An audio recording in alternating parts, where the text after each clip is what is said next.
She filed a violation report against my fence the morning I scattered my wife's ashes. Said the slats were an inch too far apart. Name's Roscoe Marin, retired compliance officer. Didn't say a word. Just slid the original approval signed in 2017 across the table. Purple ink, still sharp. Ever seen someone enforce a rule?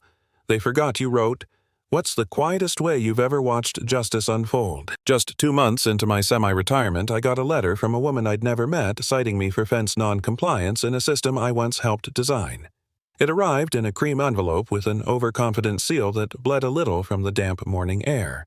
The return address said HOA Committee Office, but the signature at the bottom was unfamiliar, Marilee Voss. There was something rehearsed about the way her name curled at the end like she'd practiced it for visibility.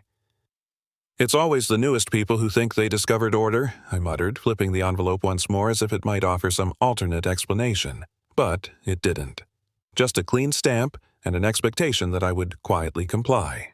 The fence hadn't changed. Still painted a soft ash-gray slats spaced exactly 3.5 inches apart down to the decimal. I knew because I had measured them myself back in 2000 when the Beechwood Homeowners Association overhauled the design standards. Back then, I was the one drafting the variance language, and before that, I was the one enforcing it. The sidewalk along our cul-de-sac cracked in the same 3 places it had for years. The maple trees hadn't shed yet, their shadows still long in early October. I walked the perimeter slowly, the citation folded in my back pocket like some bad prank I didn't want to admit got to me. But it did. Across the street, Mrs. Krause watched from her porch rocker. Her teacup didn't pause, but her left eyebrow rose slightly in ancient code for something new's brewing. I gave a small nod back. She wouldn't say anything. She never did. But she remembered everything. Back inside, I set the envelope on the kitchen table next to the red checkered notepad I'd used to log my blood pressure. The day's number had been low. Ironic. I slid open the bottom drawer of my old file cabinet. It creaked in protest. Behind tax returns and service receipts sat my original HOA file, a binder swollen with dog-eared pages. Ink, annotations, and policy drafts I'd written over too many late-night coffees. I flipped through past the drainage exception forms, past the shed height variance case we nearly took to court, and there it was, perimeter fence design approval record, Lot 47B. My lot. My signature stared back at me in purple ink next to the approval date, June 3, 2017. I'd used a fountain pen that year. Something about permanence had appealed to me. The paper still had that faint watermark of the HOA crest barely visible unless held against the window light. Not the kind of thing easily faked. Certainly not forgotten. I leaned back in the chair and let out a breath I didn't know I'd been holding. Marilee hadn't just misread a rule. She'd skipped the part where rules had context history. It was a rookie mistake. Or a political one. At the bottom of the new citation was a bolded line I hadn't expected. Final warning. Non-compliance. Subject to board. Review. Final. That meant someone had already filed a first. I hadn't received anything else. Either the process changed, or someone wanted it to look like it had. The kitchen clock ticked louder than usual. Outside, a dog barked twice and went quiet. I pulled a manila folder from the cabinet, slid the signed approval form into a clear sleeve, and labeled the tab in pencil fence. 2017, original. I stared at the folder for a long while before saying aloud more to myself than to the air. Funny thing. I wrote this rule. I remembered thinking this system would outlast pettiness. Guess I overestimated our scanners and underestimated people. The basement still smelled like cedar and printer toner. My coffee steamed beside the old desk lamp, which flickered once before warming to its usual amber glow. The screen on my aging desktop blinked twice before settling into the HOA portal login. My password, a string I'd chosen in 2016, still worked. That was something. The violation had bothered me, but it wasn't until I logged in to retrieve the official HOA guidelines that I felt the true weight of what had changed. Or, rather, what had quietly disappeared. The PDF download of the perimeter fence design variants looked familiar, same title, same typeface, same header image of 3 smiling families standing in front of pristine picket fences. But the text, that was not mine. The paragraph I remembered writing, the one about lot-specific perimeter exceptions granted under the 2017 resolution, was missing. Entirely. In its place, a sterile note, standard fence variance subject to 36-inch max height uniform spacing. No footnote, no appendix, no mention that variances like mine were ever valid. I pulled the original from the manila folder I'd archived the night before. There it was on page 3, under section 2C in my handwriting. For perimeter lots adjoining external easements, spacing and stain color adjustments may be approved at board discretion. My initials, RM, still in the margin next to a yellow highlighter mark. I printed the online version and placed both copies side by side on my desk. With a red pen, I circled every omission. 23 in all. It felt like preparing an audit, which I suppose it was. The metadata on the PDF showed it had been uploaded in September 2020. That was after I stepped down, but before the new board had fully transitioned. Someone had gone through the archives during the in-between. Someone had optimized the file. I marked the cover page version mismatch. Original versus portal. Then I reached for a fresh folder and labeled it Fence. Audit Trail. The letters came out neat, almost reverent. I hadn't built this system to be perfect, but I had trusted it wouldn't erase itself. Later that morning, I took a slow walk to the mailbox hub, mostly to stretch my legs, partly to gauge the mood. Miles was there already in his faded Razorbacks hoodie, nodding at his phone. He saw my envelope and half smiled. "Got one too," I nodded. "Fence. You trash bin visibility?" he said with a snort. "Didn't even know that was a thing. They said mine was out 3 minutes past pickup." We walked a bit, the leaves crunching in small bursts. Miles shrugged. "The new board's really tightening things up. Probably best to just comply." I didn't answer. He meant well, but quiet compliance was how systems calcify. That afternoon, the community got an all-residents email from Mayor Lee. The subject line read, "Let's restore standards." Below it, in bold, "No grandfathering allowed." She had attached a bulleted list of updated enforcement points written in the same clipped tone as the citation I'd received. It reeked of order without context. I read it twice, then 3 times. The tone wasn't just rigid, it was revisionist. It ignored everything before her tenure as if nothing existed until she arrived. I leaned back and stared at the ceiling for a long while. Eventually, I stood, returned to the file cabinet, and pulled out another manila folder. I labeled it carefully HOA Archive, Forensic. Then I placed the annotated documents inside along with a copy of the email. The past wasn't going anywhere, not while I still had the paper to prove it. Some people retire and garden. I collect footnotes and signatures, apparently. The checkered linoleum at Ginger's Diner hadn't changed in 30 years, but the sun hitting it that morning made it look like a chessboard I didn't feel like playing on. I slid into the corner booth, nodding toward the sheriff at the counter. He gave a lazy salute with his coffee cup. Gideon was already there, stirring a sugar packet into his tea like it had insulted him. His left leg jutted awkwardly from the side, the limp more pronounced since his surgery last spring.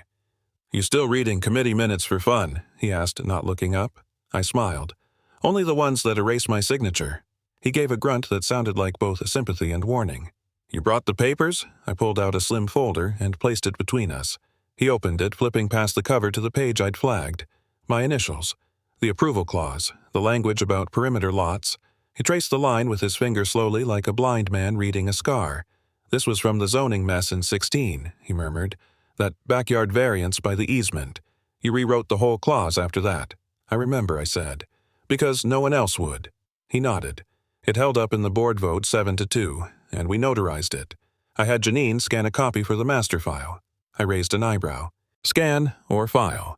He looked at me, and for a beat we were just 2 old men surrounded by coffee steam and unfinished business. If anyone still keeps the real files, he said they'd be in the dead archive basement of the clubhouse.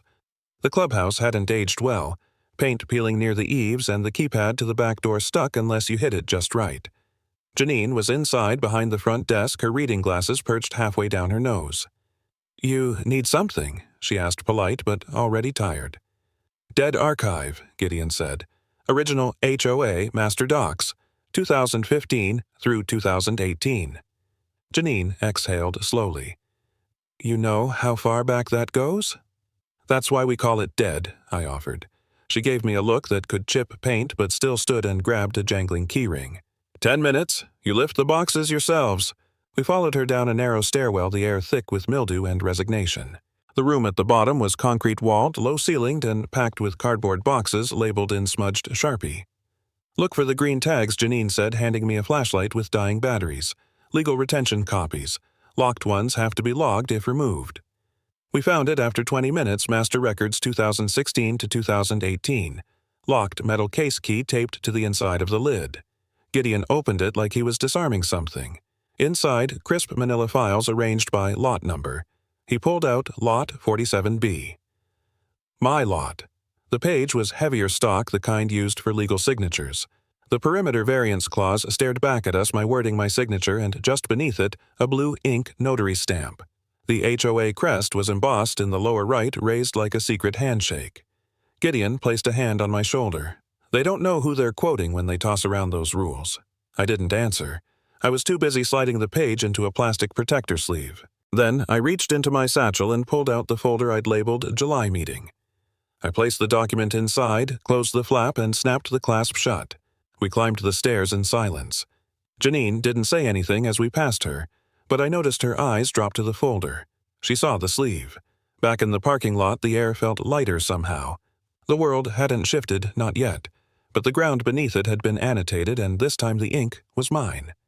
Marilee didn't misread the rules. She interpreted them exactly how she needed to.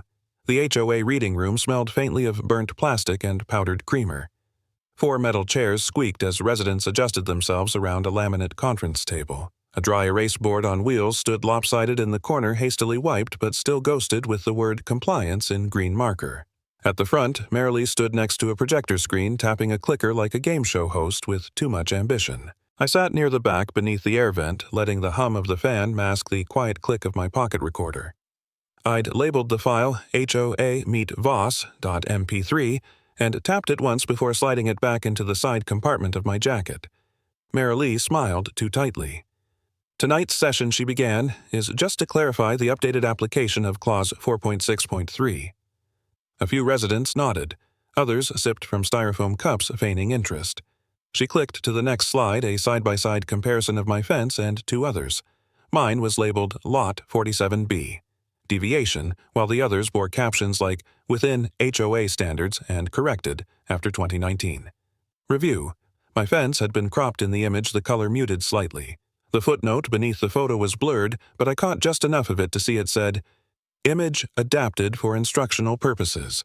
In transitional bylaws, I muttered under my breath, meaning, is a weapon. No one heard me. That was fine. One resident misses. Hanley leaned forward. Didn't we approve his fence years ago? Marilee smiled again, tighter still. Prior approvals that lack formal recording under the 2020 database are considered informal variances. They're not binding. I watched her carefully. She was good, just good enough to twist without lying outright. The words were polished, the tone gracious. The message was revision. A man in his early 30s, newer, probably bought in 2 years back, raised his hand hesitantly. Why is Mr. Marin's fence being treated differently than Mrs. Glenn's from last year? Hers was grandfathered, right? Marilee paused. Not long, but just enough. Well, she said slowly, Mrs. Glenn's property is technically interior. Lot 47B borders an easement, different classification. It was a thin answer, but it worked mostly. The room didn't erupt, it shuffled. 2 residents whispered near the coffee urn. A third checked the chat app on her phone where HOA members exchanged passive-aggressive memes. I saw one titled Compliance Isn't Optional pop up in someone's lap. I didn't say anything. I didn't raise my hand. I just sat and watched. And recorded. Marilee moved on to the next slide. Enforcement process, review schedule, summary judgment. By the time she closed the meeting, she had accomplished what she came to do, sown order fear and enough confusion to let her maneuver freely. I recognized the tactic. I'd used it in my own way years ago when I still believed neutrality was possible. As people stood gathered, purses and phones, and nodded half-hearted thanks, I remained seated. I waited until the room cleared, then stepped to the board. The ghosted word, compliance, stared at me through the dry erase haze. Back home, I made a copy of the voice memo. I labeled it, Meeting, June 14th. Then I opened the folder labeled July Meeting and added a fresh tab inside Audio Evidence. On the kitchen table sat an envelope I hadn't opened yet. It had arrived during the meeting. The return address was the HOA committee. Again, I sliced it open with a butter knife. Inside, a single-page notice, Administrative Review, July 12, 2:30 p.m. Subject, Lot 47B, Violation Escalation. I held the paper at eye level, letting the kitchen light hit the watermark. Same seal, same clipped tone. I folded it neatly, placed it beside my recorder, and whispered to no one in particular, time to remind them who filed the originals. They called it a community standards clarification, but all eyes were on me and my fence. I arrived 5 minutes early and still couldn't find a seat near the back. The multipurpose room in the clubhouse had been rearranged into tidy rows of folding chairs, all facing the projector screen that buzzed faintly against the far wall.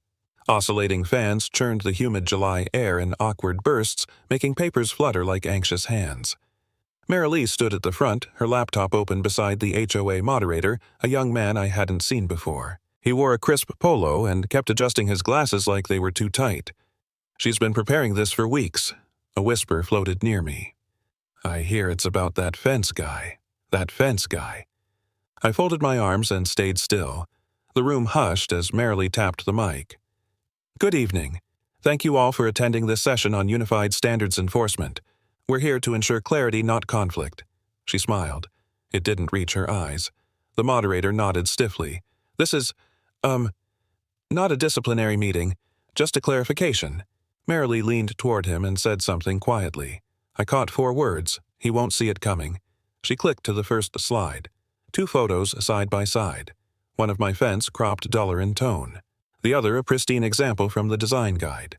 The caption beneath mine read, "Deviation, 47B." Tonight, she said, we'll review how some properties perhaps unintentionally have drifted from the updated standards adopted in 2020. She walked the room through subclause 4.6.3, quoting it in fragments emphasizing uniformity, visual harmony, and HOA authority. Her tone was careful, her language vetted. She referenced a growing trend of exceptions, a slide toward inconsistency. The crowd began to murmur not quite unrest, but discomfort. She advanced another slide. This one featured 3 examples of fences flagged in 2021. Only mine bore a name. Lot 47B has been under review due to unique visibility and variance concerns. We must decide collectively how precedent functions in our community. She paused, looked around. The board recommends a compliance letter with a 30-day deadline for adjustment. The moderator cleared his throat. Is there any, response from the homeowner? Silence? I stood. My chair scraped just enough to remind the room I hadn't spoken until now. Walking slowly to the front, I didn't meet Marilee's eyes. I reached into my leather folio and pulled out a single protected sheet. A soft crackle of the plastic sleeve echoed louder than expected. I placed it on the table between us. "Before you vote," I said, turning to face the room, "I believe you'll want to read the rule you're quoting from its original form." I stepped back. The moderator blinked. Marilee didn't move. Then, as if drawn by some unseen magnet, she leaned forward and peered at the document. I saw her mouth form the words silently, "Perimeter, Lot, Variance, Approval. Signed, R. Marin, Oct. 2017. Her eyes narrowed. The seal was blue. The signature in my handwriting unmistakable. The embossed HOA crest raised in the bottom corner like an old promise finally returned. No one spoke. The fans whirred on. Funny thing about ink, it doesn't argue, it just lingers until you remember who signed it. The silence after I laid the document on the table stretched like a rubber band just before the snap. Marilee didn't move. The moderator glanced at her, then at me as if waiting for someone to blink. From the back of the room came the scrape of a chair. Gideon stood slow and deliberate, the edge of his old HOA badge catching a sliver of evening light. He walked down the aisle like a man who'd spent too many years watching others rewrite what he'd once written. He reached the table and looked at the document, then at me. "I remember this clause," he said, "because I was the one who notarized it. I still have the stamp." He turned toward the room and opened a small leather pouch. Inside was a square of metal worn smooth at the edges. He placed it gently on the table. The seal was faint but legible. Bentonville HOA, certifying authority. The audience murmured. Someone whispered, "That's the old crest." Marilee broke her silence.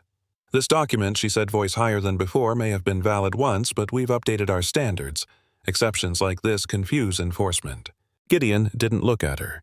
"You don't get to erase what was voted and filed. It's about consistency," she insisted.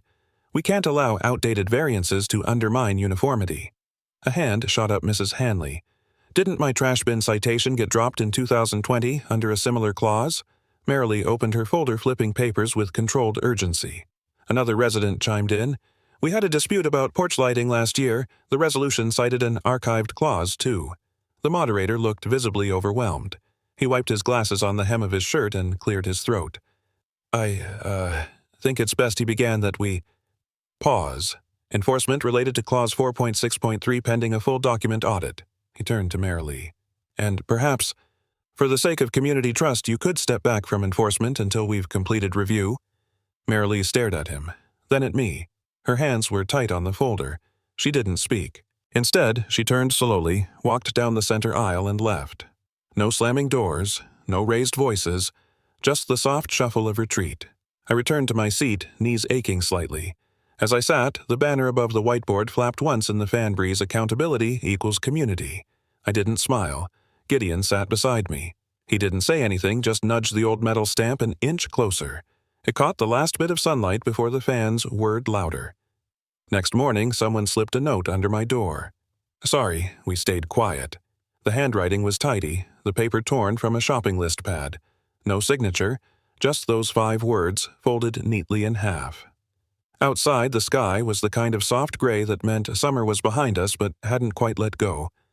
I poured coffee into the thermos and brought out 2 HOA booklets from the archive, placing them side by side on the folding table near the porch rail. The fence stood where it always had, freshly painted, upright, defiant only in the way a boundary politely says no further. By mid-morning, Mr. and Mrs. Glenn stopped by, arms folded, smiles cautious. We were glad, Mr. Glenn said. About the meeting, about the paper you brought. I nodded. Rules aren't the enemy. Misusing them is. Mrs. Glenn handed me a form from 2019, some nonsense about hanging flower pots violating line of sight. I flipped to the relevant clause, circled a line in red pen. Pre-2020 guidelines didn't restrict decorative fixtures under 6 feet, I said. You were fine. They both exhaled, thanked me, and promised to return the booklet next week. A young mother with a stroller arrived next. She carried 2 notices, both unsigned. I scanned them, pointed to the corner stamp. These were drafts, I told her, never issued formally.